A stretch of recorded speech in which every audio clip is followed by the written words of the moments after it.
frozen. Okay. Hello. Wow, that's a crappy picture. My connection must be spotty. Sorry, I'm a little late today. I'm trying to figure out the right time for these lives because whenever I go for 12, it always seems to be like I'm sitting around waiting to start. And I'm hungry because it's like lunchtime. And then when I start at 11, it's too early, although I was just chatting a lot this morning with my dad. Um, so maybe 11 o'clock is the perfect time. I think it usually would be. Okay, so today we are talking about boundaries, which I always say is the foundation of self care. So any other self care practice will not be held in place if you don't have um, all those important boundaries in place and you're maintaining them. So I'm going to go over today what a boundary is, how you know you need a boundary set, and some ways to handle this, some ways to do this. So I'm just going to get started right away. Actually, I'm going to just say one thing first. So I have a workshop that I'm doing next week. It's a goal dream setting workshop. It's super powerful. We're going to set our core values. We're going to reconnect with our authentic self, learn how to dream big, and we're going to set ourselves up for the next year with like a goal plan or a dream plan, so to speak. We're going to do a vision board, so it's going to be a lot of fun. I do this for myself every year, and I just thought that it would be really cool to do it with a few people, and so I would love for you to join me. It's the 27th, 28th, and 29th. And it's going to be right here in this group, but you do have to sign up because you'll get all the emails and the workbooks and everything. The workbook is really key because it's a lot of journaling work. So if you can't show up live to the actual workshop, you will get the replays, but the workbook, it really is what has all the detailed work in it. And so, and it would be cool for you to have that because you could hold on to it. You could use it every year. I did a goal planning workshop. It wasn't called that, but that's basically what it was. You know, it's kind of like a reset, acknowledging your starting point, acknowledging your past year, letting go what you need to let go of, setting new goals, knowing what your core values are. It's all that kind of stuff. And I know a lot of coaches do these different workshops and everyone's different, and I've done a few and I use some of their practices, and I'm going to share some of those with you also in this, in my, also included with the things that I do for myself. And so I feel like it's just a great way to end the year, and then it's a really good way to start the year inspired. You know exactly what you want, you know what your values are, you're reconnecting with yourself. So I would love for you to join me because it's a lot of fun. And then I'm actually going to share with you a how I do a digital vision board. And like, don't knock it until you try it, because I used to be like old school vision board all the way, and I still think this is really powerful and fun. I just don't buy magazines anymore. I don't have all that stuff. I don't want to print it out on my computer. And so I create a vision board on Canva. And what I love about it is I get to be super creative, and it's very um, I'm a definitely an instant gratification kind of a girl, so it's very, I could create it really fast. And like, I want a picture of that, bam, I got a picture of that. I want to do that, bam, I got that. And I put it on there and I make it exactly the way I want it. And then I could print it out in whatever size I want. I can make a poster. So my vision board for last year is on the inside of my bathroom closet. I look at it every day, and it's poster size. Like, if you grew up when I grew up, like 80s, 90s. You know, we used to all hang posters on a wall. Like, it's like that size. So I really, really love it. Anyway, I'm going to move on with today's live. If you want to join me, I would love to have you. Like I said, if you can't show up live, you'll still get the replays. If you show up live every day and you hang out with me, yes, I have to convince people to hang out with me and be my friends on, on Facebook. But anyway, if you show up live every day, and you can possibly do that in your life, I know it's hard to show up at 12 p.m. every day. The lives are going to be anywhere from a half hour to an hour. Maybe the second day is the longest day. So Wednesday will be the longest day. So if you can show up live every day, I'm giving away a free prize that's worth, mm, I can't remember exactly, at least $100. It might be 200, but I think it's actually $100. So anyway, I'm giving away that as a gift for participating and actually just putting yourself first. So this is pretty cool. And so last night, what do you think? I cut bangs. I was bored. Do you guys do that when you get bored? Cut your hair? So I cut my bangs. I'm liking it. I think they could be a little shorter though. I'm like too chicken shit to make them actually bangs, but I'm liking it, but it's just I'm distracting myself. Okay, I'm going to get started. We're talking about setting boundaries to create space in your life. But really, like I said, boundaries are the foundation to all self-care, so this is really important. So, what is a boundary? So, a boundary is, excuse me while I look at my notes. I always have notes. Always have like a bunch of bullet points that I want to cover because I tend to babble sometimes and I get off point and I always can go back to my notes and look at where I was and what I covered. So that's why I have that. I want to start. Actually, what is a boundary? So a boundary is what you're willing to allow in a certain circumstance or situation in your life and what you're not willing to allow. And one of the things I want to start off with is how important it is for you to know that your boundaries are very personal. So it's not like it's not a societal thing, even if some people might lead you to believe that. Sure, there are certain like societal boundaries, like, always wear pants when you leave the house and stuff like that. But I'm talking about your personal boundaries. So you are the only person who knows how certain things affect you and how certain things make you feel, right? And everybody is different because they grow up with different circumstances. Everybody has different traumas they've experienced, different positives they've experienced, and so different things affect them differently. So your boundaries are going to be your boundaries, and if they don't align with another person and it really pisses another person off that you have these boundaries, then maybe that person just isn't meant to be in your life. Maybe it's just not going to like work together because the boundaries are important for keeping your energy protected, keeping you feeling good, safe, and secure, and having that self trust, that self love that you need to give yourself in order to flourish in your life, right? So, I want to point out that if someone says to you, this is something that I was in a very negative, emotionally abusive relationship for a very long time. And one of the things that um, I was totally gaslit, but one of the things that I was told all the time is that my boundaries were ridiculous and they weren't lined up with society's and my expectations were too high and blah blah blah blah blah. And it took me like years, and then I remember one day just saying, all I know is this is how I feel and this is how it affects me and I can't control that. This is my boundary. And then once I grew a backbone, that's when, the relationship ended. So that's what I mean by if your boundary pisses someone off beyond recognition, then firstly, and I just posted this I think yesterday, that is just like this is just acknowledgement that that boundary needed to be put there in the first place, and maybe that person really isn't meant to be in your life, right? If they can't respect your boundaries and they will not respect your feelings, that's basically like them saying I don't respect you or how you feel, then maybe that person really needs a different type of person in their life that's willing to has different boundaries that can tolerate different things, right? Okay, let me just see where I am. Now, the second part I want to make very clear, and this part usually pisses people off, is that you are the only person that can maintain those boundaries. So once you set a boundary, you're the only person responsible for maintaining those boundaries. So a lot of people think, I set the boundary, I told the person the boundary, they're not respecting my boundary, okay? So the only way that you can make a person respect your boundary is by following through on maintaining it. So, as an example, if you set a boundary, um, say I had a boundary in my business when I used to sell real estate, and I put this boundary on my answering on my voicemail. Okay, so I said any calls that are received after 5. I don't remember what time it was. It wasn't 5. Maybe it was 6. Any calls received after 6 p.m. will be returned the next day.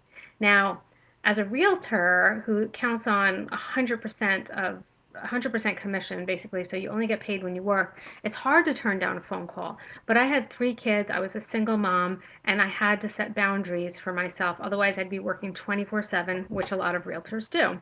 And so I learned that I had to set these boundaries. Now, maintaining the boundary is the hard part, not setting it. So someone calls, say it's someone, maybe it's a call.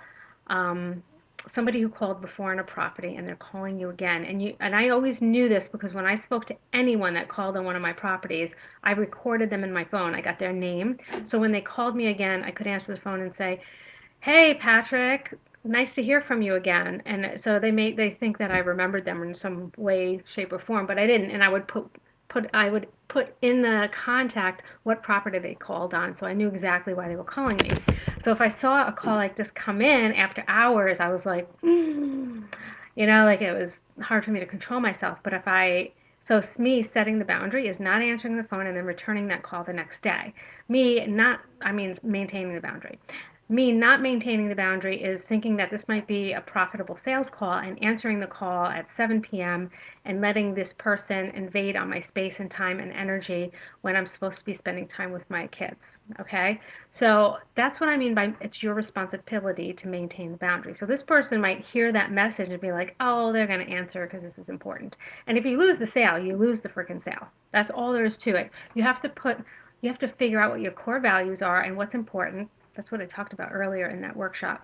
What's important to me at that time was the only reason I was selling real estate was so I could spend more time with my kids as a single mom.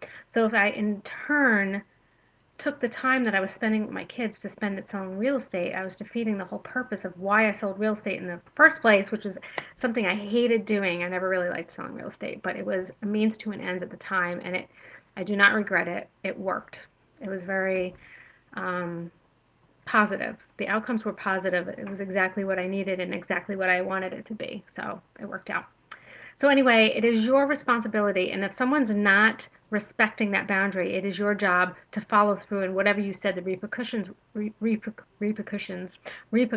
would be if the boundary wasn't respected, right? So if you said to a person, if you talk to me that way, I'm going to end the conversation, and maybe we can continue that at another time when you're more calm. But I will not be yelled at. I will not be cursed at. I will not be called names. I will leave the situation and walk away. And so when that situation pops up, if you don't walk away and you continue the argument and you continue to let this person berate you, you're not maintaining that boundary. It's not their job to respect it. It's your job to maintain it. So that's another thing that a lot of people, it's a misconception. They think they could say this boundary to another person once and they're just going to respect it.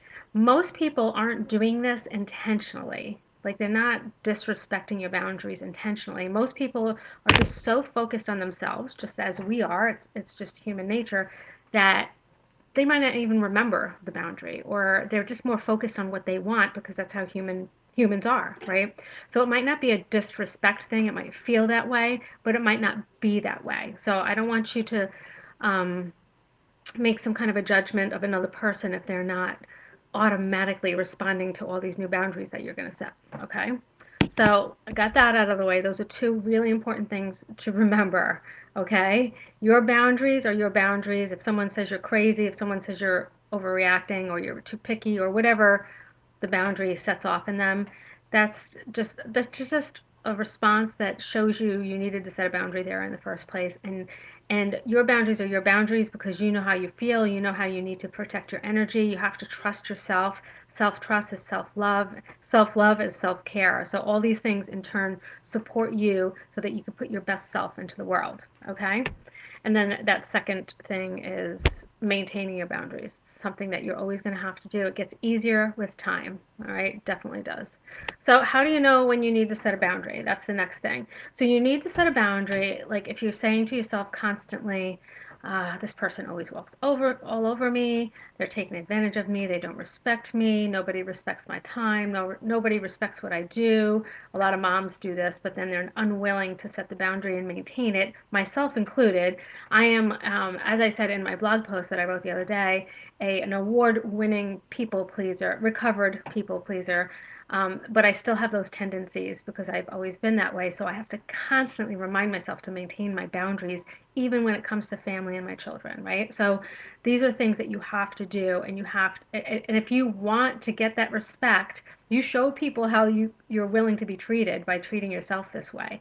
So you have to maintain those boundaries. And you could hate me for saying that, but it's just the truth. If you feel disrespected, if you feel walked all over, if you feel taken advantage of, somebody is stepping all over your boundaries and you need to set one there. Now, this gets really difficult with children, small children. Like setting a boundary with a small child is something that takes a lot of time, but is so worthwhile in the long run. And then in turn, teaches them to respect their own energy and set their own boundaries as they grow up. So it's very important to do. It's also, I think, the most difficult place to do this is in the workplace because um, because of the changing times and the way a lot of the employers are treating employees. If you have a great job, then you're lucky. A lot of people don't, and so setting boundaries at work can be really difficult. And a very ongoing theme that I hear about is people having these jobs and the employer getting rid of other positions and putting those new jobs on the new person without increasing their salary, without offering them any assistance or help in any way, shape, or form. So they're doubling their workload, but they're not compensating them for it. And it's impossible for this person to get this workload done in a 40-hour work week. Clearly, there needs to be a boundary set. Is it possible for you to do this? It's possible for you to try, and that would be a whole new like live that I could do on how to like communicate with this. But there's no way I could guarantee that you would not lose your job. And that's why I think it's very difficult. Maybe this is something where you have to set little teeny tiny boundaries and slowly work into things. Maybe it's something where you have to just tolerate what you're going through while you look for a new job. Like, so that's just like a whole different life. Okay, so I'm not going to get into that today. Um, so if you find yourself saying those things or feeling that way, even if you're not saying it out loud, then this is a clear sign that you need to set a boundary. If you feel that way, if you feel like you're always getting the short end of the stick, there's so many like key phrases that if you say these things to yourself, even if, like I said, you're not saying them out loud, it's a key point it's something to pay attention to and say to yourself, maybe I need to set a boundary there. How can I handle this? And so the first step is if you really want to start, if you want to end your people pleasing days and start putting yourself first, not to be selfish, but to put your best self into the world and serve the people that you love and care for as the best version of yourself, then setting boundaries is the foundation to start doing that.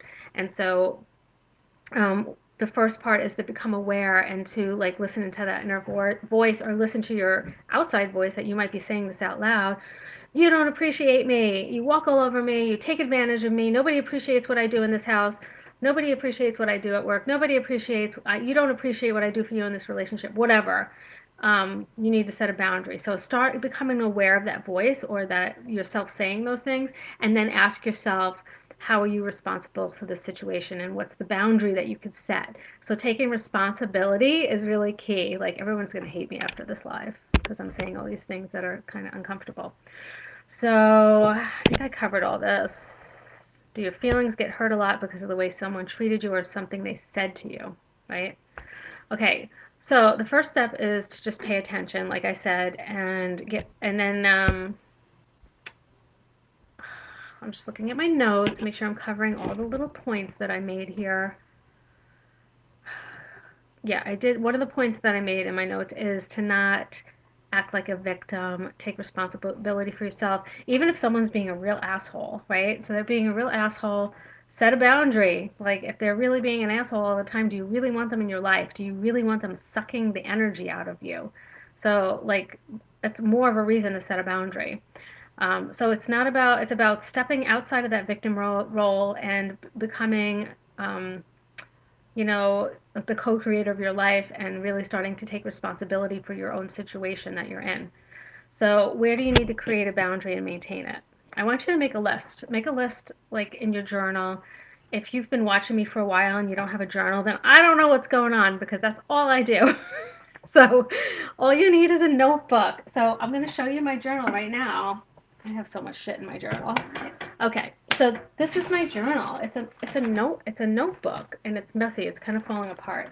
And that's my all my journal prompts. And um, I love it and it's messy, but I just use notebooks. Every once in a blue moon I buy a fancy journal from TJ Maxx.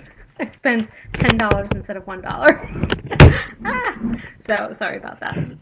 So that's all you need. So write in the journal, like start to pay attention and then start making a list of places you think maybe you might need to set a boundary.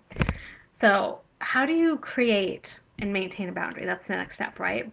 So I'm going to just come right out and say that setting boundaries can be really difficult and awkward at first, but the payoff is freaking huge. And what's the alternative? Just letting people walk all over you for the rest of your life and being drained and have no energy and not really living the life that you want to live. So I feel like you have this responsibility to yourself to, you only have one life here right now. You're living this life right now. I do believe in reincarnation, but you're living this life right now. Make the most of it, right? Like, if you're not giving 100% into your life, then what the hell are you doing? Like wake up. So, it's difficult to set boundaries. It can be uncomfortable, especially if you were like me, like the people pleaser who made everybody happy. And I kind of thought I was being like the cool girl, the easygoing girl. Like, where do you want to go for dinner? Oh, wherever you want to go. I'm good with anything. And like, when it comes to food, I am good with anything. I'm just saying, except meat. I don't eat any meat or dairy. I will tolerate dairy sometimes, but I don't want to eat dairy. Like, I eat a plant-based diet. Um, but like, I'm down with anything Mexican, Italian, Indian. I mean, I'm down. I'm down. I'm in, right? So that's not really a good example for me. But you know what I'm saying? The person who just is agreeable. I used to morph myself into whatever personality was acceptable for that friend, for that partner, for, you know what I'm saying? So I wasn't really being myself, and so my relationships really weren't authentic. So that's another thing you get when you set boundaries. You're like respecting your authentic self. You're 100% you. And when